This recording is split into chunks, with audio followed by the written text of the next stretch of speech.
जी मैं अमन रुमान क्लास 2 से।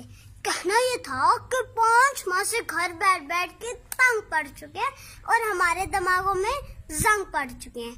आज मैंने सोचा कि मैं यूनिफॉर्म पहनूं और आपसे शेयर करूं वो यादें, वो बातें और मुलाकातें जब सुबह सवेरे उठते थे और नाश्ता वर्जिश करते थे, फिर खर्चा बस्ता लेते थे, स्कूल का रास्ता लेते थे, फिर टीचर प्यारी आती थी, हमको खूब पढ़ाती थी, फिर बड़े ग्राउंड में जाते थे, कुछ खेलते थे, कुछ खाते थे। वो सब कुछ याद आता है और दिल को बड़ा दुखाता है। और अब घर में बंद है रात दिन, टीवी में भी कोरोना जिन।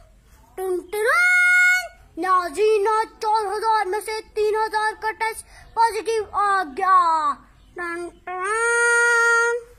टीवी से जान छुड़ाता हूँ, किसी कजन को फोन में लाता हूँ तो क्या सुनने को पाता हूँ। कोरोना वायरस की वबा खतरनाक है और जानलेवा भी हो सकती है, 6 फुट का फासला रखें।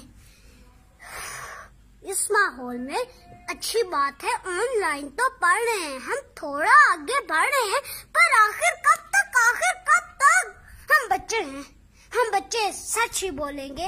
अब स्कूल कब तक खोलेंगे, हम फासला भी रख लेंगे, हम मास्क भी पहनेंगे, हम हाथ नहीं मिलाएंगे, लेकिन आप ये बताएंगे कब हम स्कूल को जाएंगे।